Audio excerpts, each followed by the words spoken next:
Quando eu comecei a investir, uma das maiores dificuldades foi não entender como é a dinâmica de cada setor na bolsa, porque muitas pessoas falam sobre as empresas, mas para entender a dinâmica operacional de uma empresa, você precisa entender a dinâmica de cada setor. Nesse vídeo eu vou falar sobre o setor de saneamento, contexto geral, privatização, dinâmica do setor e das empresas. Quando falamos de saneamento básico no Brasil, já temos a imagem de situações precárias, principalmente pela falta de obras. O saneamento básico ele incorpora os serviços de água potável, esgotamento sanitário, coleta de lixo e drenagem urbana, serviços esses que são associados à saúde pública, principalmente pelo fato de que o consumo de água potável e a coleta de tratamento de esgoto melhoram os indicadores de saúde pública, como a mortalidade infantil e o controle de doenças que vêm do consumo de água imprópria. No Brasil, a universalização do acesso ao saneamento básico é um princípio fundamental. No entanto, mesmo sendo algo tão importante, a cobertura de coleta de água é em média de 83%. Já o índice de esgoto é ainda menor, chegando a 54% em média. Isso quer dizer que metade da população não tem acesso à coleta e tratamento de esgoto. Fica fácil perceber que a universalização dos serviços de água e esgoto está longe de ser uma realidade, principalmente nas regiões norte e nordeste, que possuem o menor índice de cobertura. O setor público ainda é o grande prestador desse serviço de forma direta. Entretanto, tem demonstrado não ter condições de viabilizar a sua universalização sem a participação do setor privado, principalmente pelo fato de que em 2019, 10 empresas estatais eram deficitárias, ou seja, suas receitas com suas operações não eram suficientes para cobrir as despesas com as prestações de serviço. E é nesse contexto que surge a tentativa de solução para o problema da universalização, a famosa privatização. Mas para isso vamos trazer um pouco de história. No início da década de 70, a cobertura do abastecimento de água para a população urbana era de aproximadamente 40% e a de esgoto um pouco mais de 25%. A gente percebe que houve uma boa melhora desde então. Nessa época, a população urbana superou a população rural. Foi nesse cenário que em 1971 foi formulado o Plano Nacional de Saneamento, o primeiro em dimensão nacional que apontou para a necessidade do aumento dos investimentos em saneamento básico, considerado essencial para sustentar o processo de urbanização e para o crescimento econômico, compatível com a lógica progressista da época. Não é difícil de imaginar o caos que poderia imperar nas cidades, porque com o crescimento populacional, o fornecimento de água potável e a necessidade de se ter uma coleta e tratamento de esgoto começaram a se tornar uma prioridade, até porque todo mundo precisa fazer o tipo 2, né? Uma das principais estratégias do Planasa foi a de centralizar a prestação de serviço de saneamento nas companhias estaduais, inclusive concentrando o destino do financiamento federal e deixando de fora quem?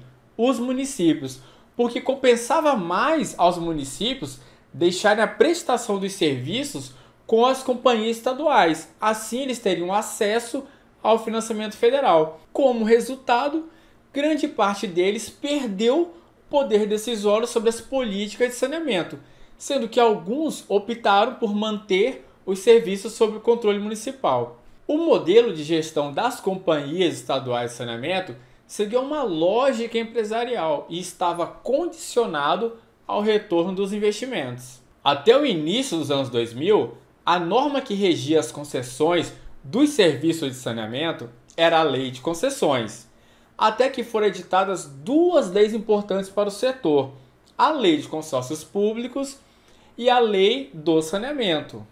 Em 2020, a Lei do Saneamento foi grandemente modificada, fato que ficou conhecido como o novo Marco Legal do Saneamento. Essa mudança busca incentivar a exploração dos serviços de abastecimento de água, coleta e tratamento de esgoto, gerando uma expectativa de aumento dos investimentos na área, tanto público quanto privado, com o intuito de, até 2033, 99% da população brasileira tenha acesso à água potável. Talvez uma das mudanças mais importantes para o setor seja a obrigatoriedade de abertura de licitações nas regiões onde poderão concorrer prestadores de serviços públicos ou privados.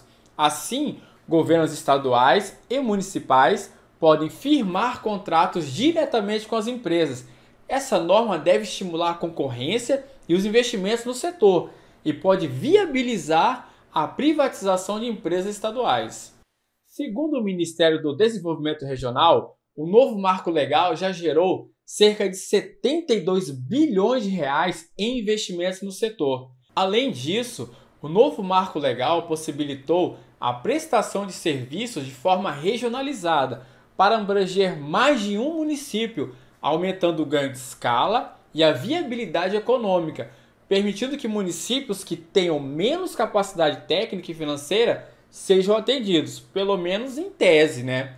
Percebemos que o novo marco do saneamento busca a indução à privatização por meio da forte redução da atuação das companhias estaduais, que no passado já foi uma solução, possibilitando a entrada de novos operadores, sendo eles investidores privados, aumentando a competitividade do setor. Mas qual seria o interesse dos investidores privados? O principal interesse deles está no fato de que, devido à necessidade de grandes investimentos, o setor é um monopólio natural, resultando na existência de um único prestador de serviço, público ou privado, em determinada área. Outro motivo seria a importância do setor na vida da população, porque é um setor perene e essencial, fazendo com que a demanda seja constante com pequenas variações, até porque todo mundo aqui tem um boleto para pagar de conta de água, né? As empresas atuam em basicamente dois segmentos, que são tratamento e distribuição de água e coleta e tratamento de esgoto. O ciclo de tratamento e distribuição de água engloba as fases de captação, tratamento e distribuição. Por sua vez, o processo de coleta e tratamento de esgoto também está dividido em três etapas, que é a coleta de esgoto, tratamento e destinação final. E como as empresas são remuneradas nesse negócio? Elas são remuneradas por meio de tarifas, que são fixas e associadas a uma demanda, e devem permitir à concessionária de serviços obter uma receita suficiente para poder cobrir com seus custos operacionais, com o capital investido, recuperar o capital aplicado na concessão e, por último, não menos importante, pagar os seus tributos, até porque o governo não entra nessa de graça e nunca perde dinheiro. As tarifas são periodicamente revistas e reajustadas. O reajuste tarifário é basicamente a atualização monetária de forma a manter o valor cobrado. Normalmente, esse ajuste é atualizado anualmente, de acordo com a inflação. A revisão tarifária é o instrumento que define o valor, a composição e a distribuição das tarifas dos prestadores de serviços para um ciclo. Em geral, de 4 anos é esse ciclo. Ela é mais importante e relevante que o reajuste tarifário. Mas afinal de contas, como é medido o desempenho operacional de uma empresa que atua nesse setor? Ele é medido basicamente pelo crescimento do número de ligações de água e esgoto, que aumenta a demanda pelos serviços ofertados. Além da quantidade de ligações, o volume faturado é outro fator importante no desempenho operacional, porque quanto maior o volume faturado, maior é a receita das empresas. Dessa forma, a empresa prestadora de serviço de água precisa manter um bom gerenciamento do seu volume de abastecimento, que é impactado negativamente nos períodos de escassez hídricas, quando o volume dos rios baixa, fazendo com que haja o racionamento de água.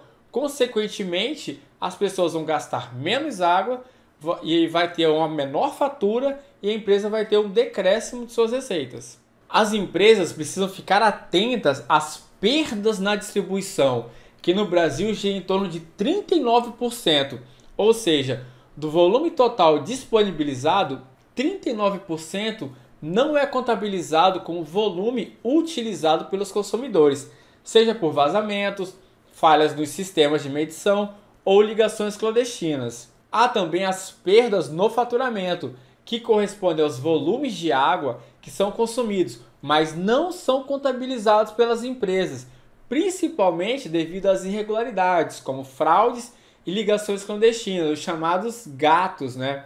E também com relação à submedição dos hidrômetros. Dessa forma, a gente percebe que o desempenho financeiro ele é dado pelo crescimento da receita, que melhora de acordo com a quantidade de ligações, volume faturado e preços do serviço prestado. Nesse ponto é importante a revisão e o reajuste tarifário, pois a tarifa será reajustada de acordo com esses mecanismos, aumentando o quê? A receita da empresa, e todo mundo quer que a empresa tenha mais receitas para que tenhamos mais dividendos na maioria das vezes. Agora, na outra ponta, a empresa precisa gerenciar suas despesas com pessoal, material e energia elétrica principalmente, porque para a maximização do lucro, ela precisa ter crescimento de receitas com controle de despesas. O saneamento é um serviço essencial de utilidade pública, portanto, é um mercado que atende grande parte da população e não possui uma brusca variação de seus resultados financeiros e nem de seu desempenho operacional, atraindo muitos investidores. Mas você sabia que existem outros setores que são essenciais, como o setor elétrico? Se você quer saber quais empresas do setor elétrico tiveram rentabilidade acima da inflação, clica nesse vídeo aqui que eu te encontro lá em instantes. Um abraço e até o próximo vídeo.